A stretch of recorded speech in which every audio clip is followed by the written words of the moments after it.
In our modern world today, stimulation is at its all-time high. Never have we been more connected and disconnected as a group of people.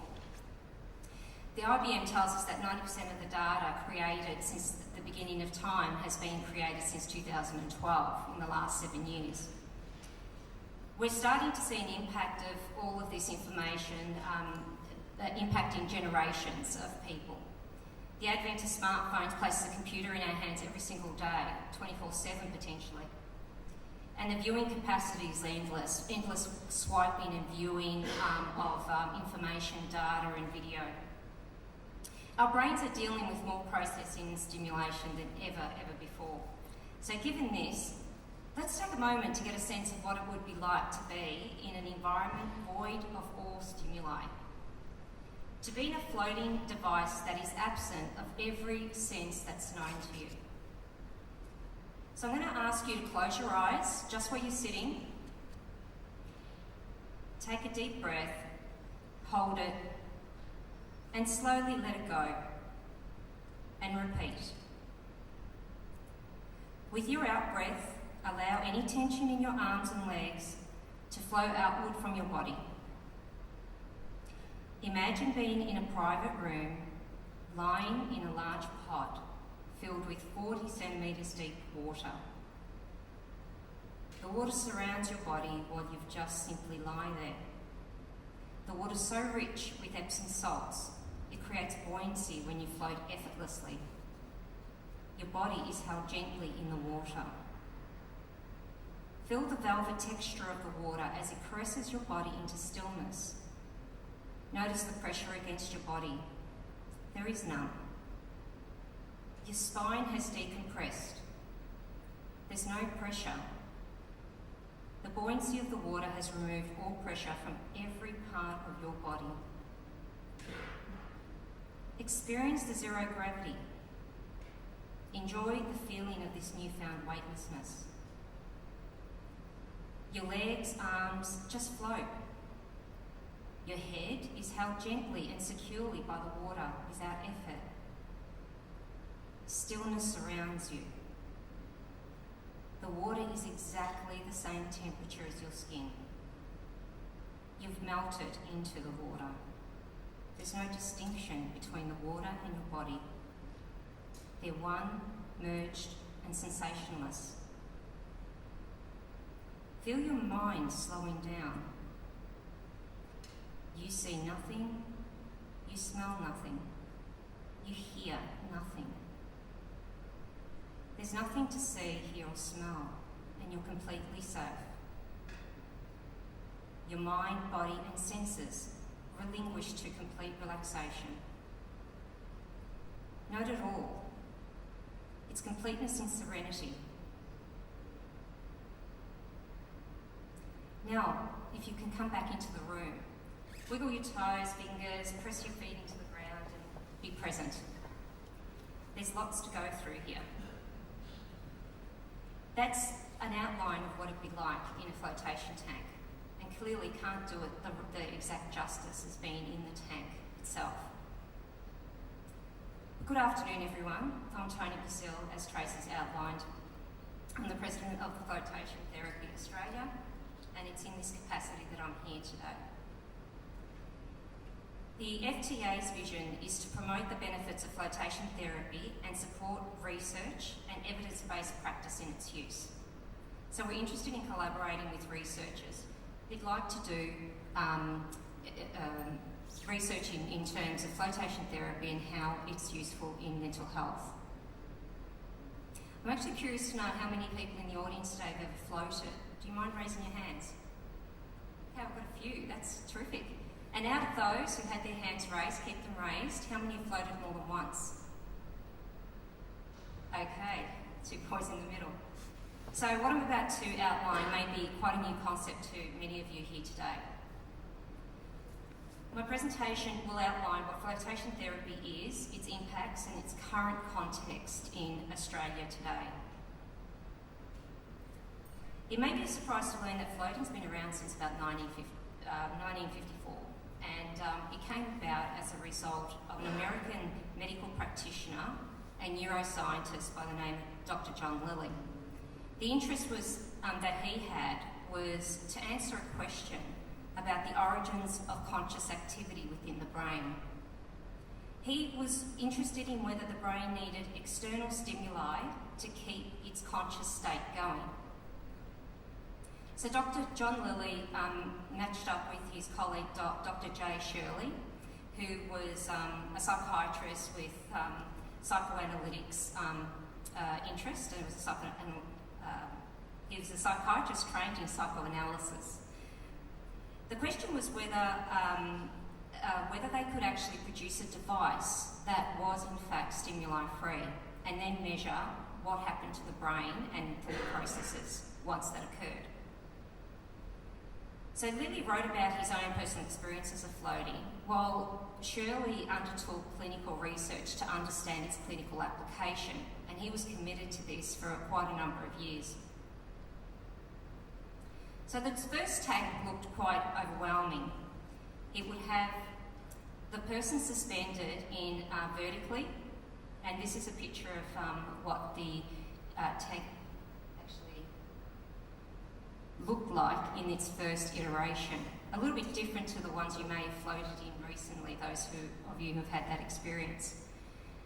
The subject was, you can see, suspended in a vertical fashion with a very strange looking headgear with tubes, air tubes coming in and out so they could breathe underwater. And the water was just pure water, it had no saline in it. And so the first tank was really a scientific tank that wouldn't be available to the public for many, many years to come. And it's only recently that it's been revealed that these tanks were used by astronauts for training to land on the moon for about a decade before they actually left for the trip. So over the years, Dr. Shirley continued his experiments with floatation. He simplified and improved the general design of the tank, and the tanks changed from being vertical, thank goodness, to horizontal, and he replaced the water with seawater, so it had some buoyancy to it. So in time, the iterations continued, and the tanks evolved. Magnesium sulfate was then used in a high concentrated form. It substituted the seawater. The introduction of things like water heaters, air pumps, filters, UV lights, it all added to the comfort and the ease of use. So today's tanks have only 40 centimetres of water in them. They have about 500 kilos of magnesium salt, and the gravity sits at 1.25, so it actually alleviates and is as close to zero gravity as you possibly can have. So the next iteration of the tanks came with Glenn Perry coming into the picture, and he was a computer programmer who was quite taken by the work of these two scientists, and he basically made the pods into what they were today. And in fact, he opened up the first floatation centre in the world. I'm not going the right way, am I? So in 1957, we had quite a frightening looking version of floating. And in 1977, scientists had then developed these chambers, which Glenn Perry was part of the invention and part of its development. But you can see there that there's an arm sticking out of the tank, and that's how the scientists were taking readings of what was happening for people inside the tank. And right through to 2017, which is a picture of the laboratory in Tulsa, Oklahoma, owned by Dr. Justin Feinstein, who's undertaking his keynote presentation tomorrow on clinical studies of flotation therapy.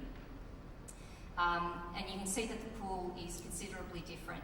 The individual's floating on the top, 3/4 submerged, without any lid, and there's lots of sensors around them in terms of turning lights on and off, being able to control their environment while they're in the pool.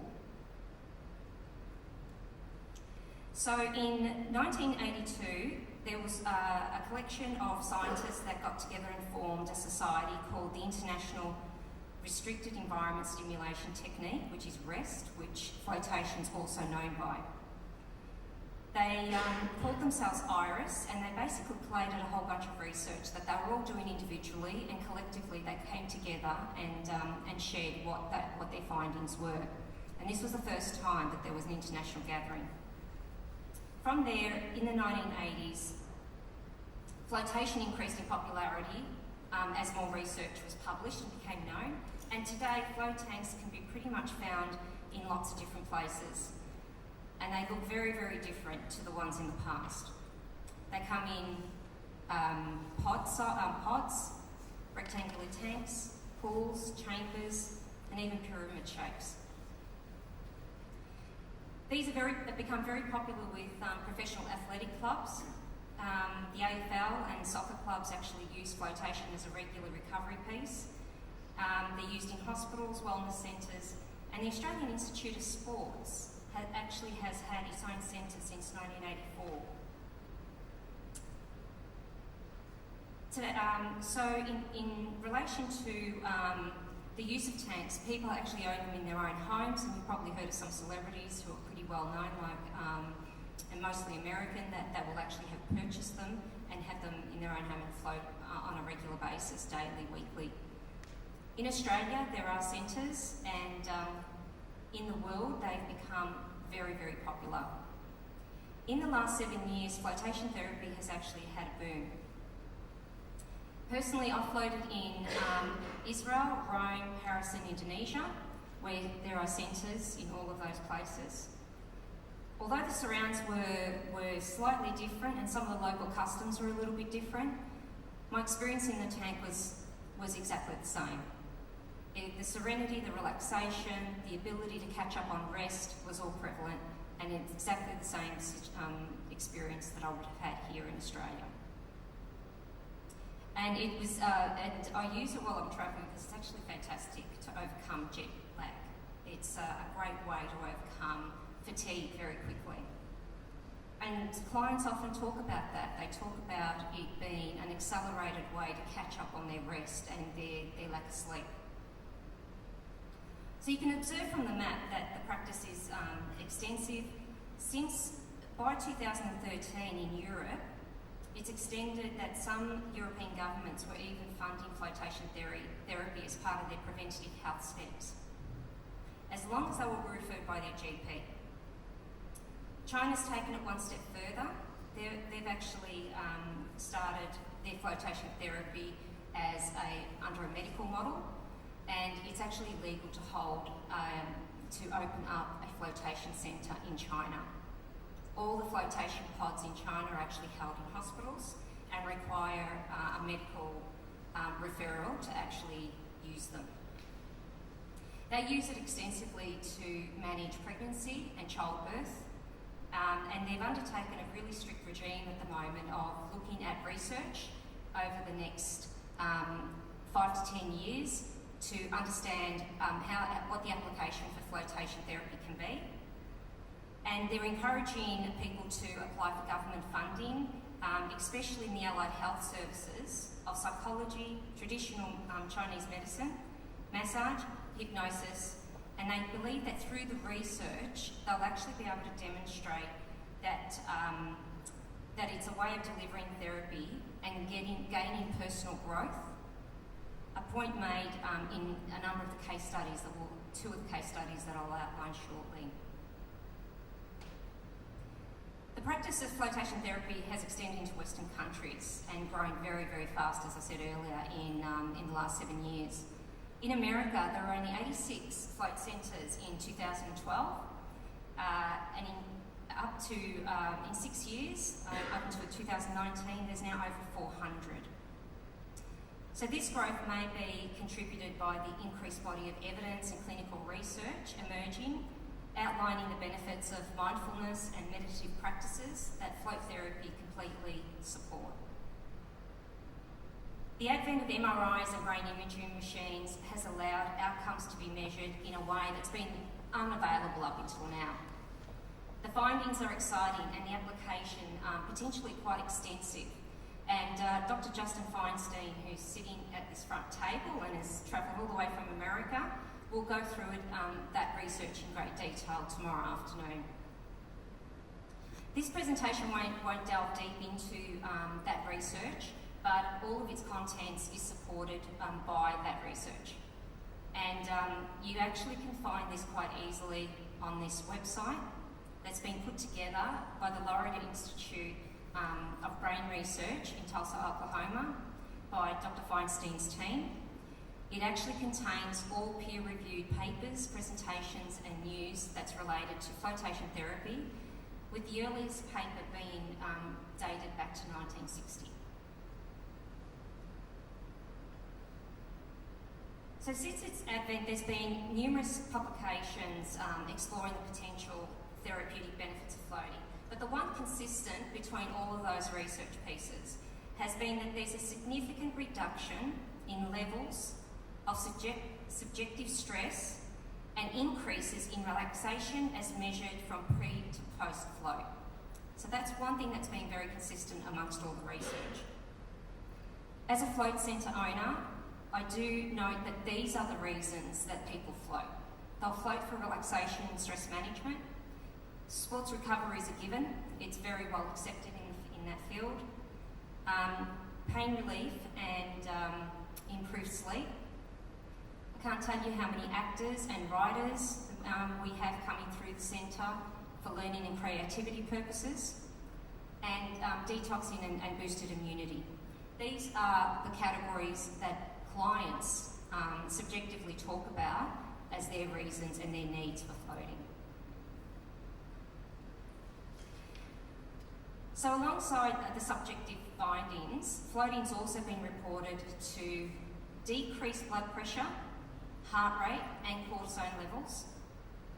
And it does this by freeing up the body of 90% of its neuromuscular activity. It basically frees up the cerebellum in the brain to stop having to balance the body and hold it upright. And so once you're floating horizontally, that part of your brain has nothing more to think about or do. Its regular job is gone, it's defunct for that period of time. So what does flotation look like in Australia? Well, as far back as 2012, we only had less than 10 centres in Australia. And currently we're sitting at just over 100. That's an increase of tenfold of centres in less than 6 years. Now that's saying something about where clients are actually, and where citizens are actually putting the benefits of flotation, because these centres couldn't survive without people actually attending them and finding a benefit to the therapy. So we first got flotation therapy in Australia in 1979, and the first centre was in Sydney, and it was called Floating Free. It currently operates as Bondi Junction Massage and Float Centre. It was incredibly popular, but incredibly expensive. A float would cost you $60, which in today's terms is worth $288 for an hour in the tank. So it's incredibly expensive. The recession we had to have hit Australia, and a lot of centres closed down at the time. But flotation's always been available here, it's just that there's been very, very few centres. Up until now, when we have over 100 centres across Australia, except for Northern Territory. Apologies to the Northern Territory colleagues if you're out there. I know someone was attending from the Northern Territory. There aren't any there, but there's an opportunity. So let's hear from some clients who have actually used the therapy, and let's understand what they've gotten out of it. The first story is from Michael Harding and his partner Beck Horton. Michael was a veteran from Afghanistan. He's an Australian veteran from. He did an 8.5-month tour of Afghanistan, and when he returned, he was devastated to learn that his doctors were telling him he was going to be on psychotropic medication for the rest of his life. His partner refused to believe this, and she looked for any possible alternative to have him, for any other therapy that might be useful for him, any other options that were available to them, and they went on this grand journey. And the therapy or the activity that had the most benefit was the flotation tank. Michael actually jumped into the tank after 6 months of being convinced by his partner. It took a long time for him to get in. He was disbelieving that it would help, but he was also concerned about the confined environment, which is actually quite a regular and typical thing of people suffering from PTSD. They don't like the idea of being enclosed. His results were so immediate that he went out and bought a pod and had it at home, and he floated daily. And what you see in those two photos, the first photo was of him when he returned from Afghanistan. The second was 2 years after he had been using only medication to be treated. And he's back to looking like the first photo at this point in time through flotation therapy. So he advocates three points. Embrace the responsibility for your own personal health and well-being. Explore multiple modalities for healing and find what resonates with you. And float for trauma management. He's a great advocate for it.